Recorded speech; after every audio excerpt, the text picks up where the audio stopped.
மதுரவாயல் பகுதியில் நமது தேசிய ஜனநாயக கூட்டணியின் தலைமை வகிக்கின்ற அனைத்து இந்திய அண்ணா திராவிட முன்னேற்ற கழகத்தின் வெற்றி வேட்பாளர் அருமை நண்பர் முன்னாள் அமைச்சர் பெஞ்சமின் அவர்களுக்கு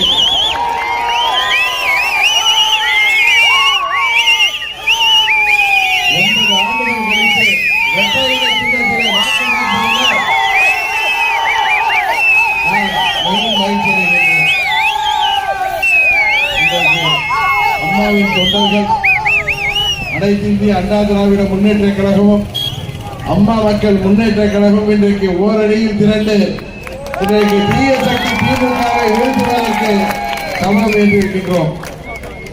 கடந்த காலங்களில் எங்களுக்குள் இருந்த மன வருத்தங்களை எல்லாம், கருத்து வேறுபாடுகளுக்கெல்லாம் தூக்கி எறிந்துவிட்டு திமுக என்கிற தீய சக்தி தமிழ்நாட்டில் ஆழ்ந்தார். அந்த தமிழ்நாட்டிற்கே கேடு என்பதால் தமிழ்நாட்டு மக்களின் நலன் கருதி அம்மாவின் தொண்டர்கள் அனைவரும் இன்றைக்கு ஓர் அணியிலே இணைந்து விட்டோம். நீண்ட நாட்களுக்கு பிறகு இரட்டை இலை சின்னத்திலே, அதுவும் ராமாபுரம் பகுதியிலே, புரட்சி தலைவர் வாழ்ந்த பகுதியிலே இரட்டை இலைக்காக வாக்கு கேட்கும்போது அம்மா மக்கள் முன்னேற்ற கழகத்தை சேர்ந்த அனைவரும் இன்றைக்கு மகிழ்ச்சியில திகழ்கின்றோம். உங்களுக்கெல்லாம் நன்றாக தெரியும், பெஞ்சமின் அவர்கள் உங்கள் தொகுதியின் செல்ல பிள்ளை.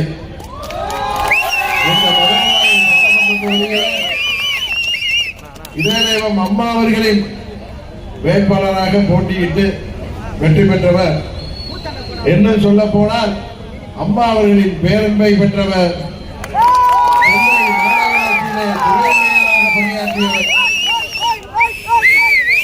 அம்மா அவர்களால் அமைச்சராக நியமிக்கப்பட்டு சிறப்பாக செயல்பட்டவர். அவர் காலத்தில், அம்மா அவர்கள் ஆட்சி காலத்தில் பெஞ்சமின் அவர்கள் அமைச்சராக இருந்த பொழுது இந்த தொகுதிக்கு அவர் கொண்டு வந்த திட்டங்கள் ஏராளமானவை.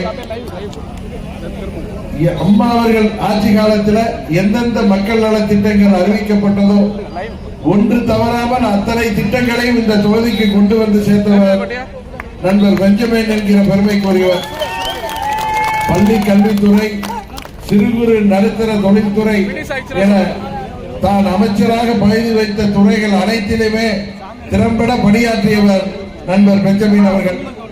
திரு பெஞ்சமின் அவர்கள் நம்முடைய மதுரவாயல் தொகுதியில் சட்டமன்ற உறுப்பினராக இருந்தபோது தொகுதிக்காகவும் மக்களின் நலனுக்காகவும் கொண்டு வந்த சில திட்டங்களை மட்டும் உங்களிடம் கூற விரும்புகின்றேன். இதய தெய்வம் அம்மா அவர்களின் கனவு திட்டங்களில் ஒன்றான மானிய விலையில் அம்மா இருசக்கர வாகன திட்டத்தின் கீழ் இந்த தொகுதியில் மட்டும் சுமார் 2000 பேர் பயனடைந்துள்ளார்கள். இலவச வீட்டுமனை பட்டா வழங்கும் திட்டத்தின் கீழ் 2500க்கும் அதிகமான குடும்பங்களுக்கு பட்டா வழங்கப்பட்டது.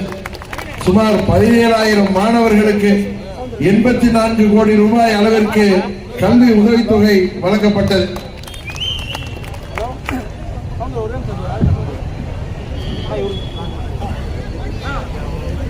அதிமுக பொதுச் செயலாளர் திரு எடப்பாடி பழனிசாமி முதலமைச்சராக இருந்த காலகட்டத்தில் கொண்டு வரப்பட்ட அம்மா மினி கிளினிக் திட்டமும் இந்த தொகுதிக்கு கொண்டு வரப்பட்டுள்ளது. தாலிக்கு தங்கம் திட்டத்தின் கீழ் சுமார் 3000 பயனாளிகளுக்கு 11 கோடி ரூபாய் மதிப்பில் தங்கம் வழங்கப்பட்டது. பெண் குழந்தைகள் பாதுகாப்பு திட்டத்தின் கீழ் சுமார் 5 கோடி ரூபாய் மதிப்பில் 2000க்கும் அதிகமானோர் பயனாளிகளாக உள்ளனர். முதியோர் ஓய்வூதிய திட்டத்தின் கீழ் மட்டும் இந்த தொகுதியில் சுமார் 5000 பயனாளிகள் பயன்பெற்றுள்ளனர்.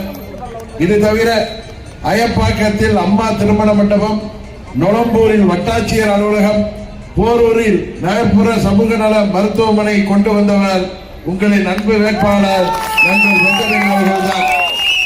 மதுரவாயல் ஆலப்பாக்கம் ஏரி, போரூர் ஆஞ்சநேயர் கோயில் குளம், வலசரவாக்கம் சிவன் கோயில், காரம்பாக்கம் செட்டியார் நகரம் குளம், ராமாபுரம் ஏரி என அனைத்து நீர்நிலைகளும் அதிமுக ஆட்சியில் தான் தூர்வாரி சீரமைக்கப்பட்டன.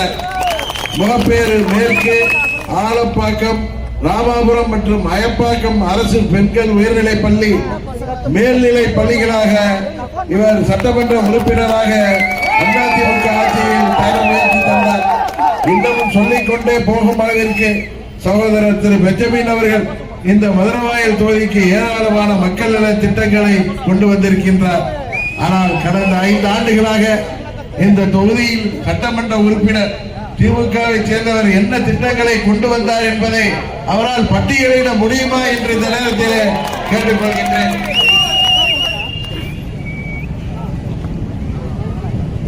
தொகுதி மக்களின் நலனையே கருத்தில் கொண்டு அனைத்து விதமான திட்டங்களையும் கொண்டு வந்த நண்பர் பெஞ்சமின் அவர்களை இந்த முறை பெருவாரியான வாக்குகள் வித்தியாசத்தில் ஒவ்வொருவரின் கடமை. இன்னும் சொல்ல போனால் பெஞ்சமின் அவர்கள் ஒரு அப்பலுக்கற்ற அம்மாவின் தொண்டர் என்பது எல்லோருக்கும் தெரியும். இவர் அமைச்சராக இருந்த பொழுதும் சரி, மாநகர துணை மேயராக இருந்த பொழுதும் சரி, அம்மாவின் பாராட்டை நேர்மைக்காக பெற்றவர். அதுபோல அந்த இபிஎஸ் ஆட்சியிலும் சிறப்பாக பணியாற்றியவர் அருமை சகோதரர் பெஞ்சமின் அவர்கள். அவரை மீண்டும் மதுரவாயல் தொகுதியின் சட்டமன்ற உறுப்பினராக தேர்ந்தெடுத்து நீங்கள் அவரை அமைச்சராக்க வேண்டும் என்று உங்களை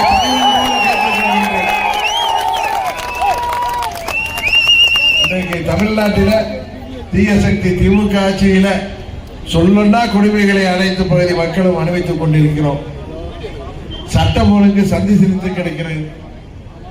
சிறு பச்சிளம் குழந்தைகளிலிருந்து வயது முதிர்ந்த முதிய மூதாட்டி வரை இன்றைக்கு வீட்டிலும் சரி வெளியிலும் சரி பாதுகாப்பாக செல்ல முடியவில்லை.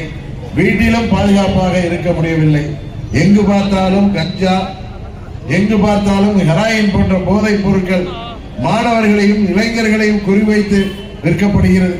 இன்றைக்கு வருங்கால இந்தியாவாகிய நமது மாணவ சமுதாயம் எங்கே சீர்கட்டு விடுமோ என்கிற அச்சத்தில பிள்ளையை பெற்றவர்கள் தாய்மார்களும் பெற்றோர்களும் மடியிலே நெருப்பை கட்டிக் கொண்டு அவர்களை பள்ளிக்கும் கல்லூரிக்கும் அனுப்புகின்ற சூழ்நிலை நிலவுகிறது. ஆனால் திரு ஸ்டாலின் அவர்களும் அவரது மகன் உதயநிதி ஸ்டாலினும் சொல்கிறார்கள், குடும்ப தலைவிகளுக்கு 1000 ரூபாய் கொடுத்து விட்டோம். தமிழ்நாட்டு தாய்மார்கள் எல்லாம் எங்கள் பக்கம் என்று மாறுதட்டுக் கொண்டிருக்கிறார்கள். இன்றைக்கு தமிழ்நாட்டு தாய்மார்கள் படுகின்ற வேதனை அவர்களுக்கு தெரியவில்லை. காரணம், அவர்களுக்கு தமிழ்நாட்டு மக்களை பற்றி துரிதம் கவலை இல்லை. இன்றைக்கு மின்சார கட்டணம் 67% உயர்ந்திருக்கிறது. சொத்து வரி உயர்ந்திருக்கிறது. பால் பொருட்களின் விலை உயர்ந்திருக்கிறது. அனைத்து பொருட்களையும் விலையும் இந்த காட்டாட்சியிலே உயர்ந்திருக்கிறது. விலைவாசி முன்பு இருந்ததை விட கிட்டத்தட்ட 10,000 ரூபாய் மாதத்திற்கு சாமானியர்களுக்கு தேவைப்படுகிறது. இந்த 1000 ரூபாயை கொடுத்து உங்களை ஏமாற்ற பார்க்கிறார்கள் ஆளுங்கட்சியினர். தயவு செய்து தாய்மார்களும் பெரியோர்களும் புரிந்து கொள்ள வேண்டும். உண்மையான அம்மாவின் ஆட்சி வந்தால்தான் மீண்டும் தமிழ்நாட்டிலே சட்டம் ஒழுங்கு பராமரிக்கப்படும். வளர்ச்சியை நோக்கி தமிழகம் முன்னேற முடியும். இங்கே மக்களை அச்சுறுத்தி கொண்டிருக்கின்ற கஞ்சா போன்ற போதைப் பொருட்களை அடியோடு ஒழிக்க முடியும். மீண்டும் அம்மா அவர்களின் ஆட்சி தமிழ்நாட்டிற்கு வேண்டும் என்பதால் தான் அனைத்து இந்திய அண்ணா திராவிட முன்னேற்ற கழகத்தின் தலைமையிலே அண்ணன் இபிஎஸ் அவர்களை முதல்வராக்க வேண்டும் என்று நாம் அனைவரும் ஒன்றிணைந்திருக்கிறோம். இது இயற்கையான கூட்டணி. இந்த கூட்டணியை பார்த்து எங்களை எல்லாம் மிரட்டி உண்டாக்கி இருக்காங்க. நானும் பெஞ்சமினும் ஒன்று சேர்றதுக்கு, நானும் இபிஎஸ் ஒன்று சேர்றதுக்கு யாரை எங்களை மிரட்டுறோம்? எங்களுக்குள் கருத்து வேறுபாடு இருந்தது, சண்டையிட்டோம். எல்லாருக்கும் தெரியும். அண்ணன் தம்பிக்குள்ளார சண்டை வர்றது இல்லையா, பங்காளிக்குள்ளார சண்டை வர்றது இல்லையா? இன்றைக்கு திமுக நாங்கள் சண்டை போட்டதால் தான் திமுக ஆட்சிக்கு வந்தது என்பதை எல்லோரும் உணர்ந்திருக்கிறோம். ஒவ்வொரு அம்மாவின் தொண்டம் உணர்ந்திருக்கிறோம். அதனால் நாங்கள் மீண்டும் ஒன்றிணைந்திருக்கிறோம். எங்களை மீண்டும் ஒன்றிணைத்தது பாஜக என்பதில் எந்தவித கருத்து வேறுபாடும் இல்லை.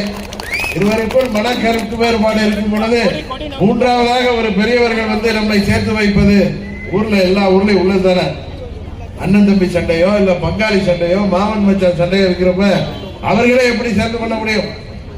அங்கு உள்ள மதிக்கத்தக்க பெரியவர்கள் வந்துதான் பேசி நீங்கள் எல்லாம் ஒற்றுமையாக இருந்தால்தான் குடும்பத்திற்கு நல்லது என்று சொல்லி நம்மை ஒற்றுமைப்படுத்துவார்களே. அதுபோல 21 முயற்சி செய்தார்கள். அன்றைக்கு நடக்காமல் போய்விட்டது.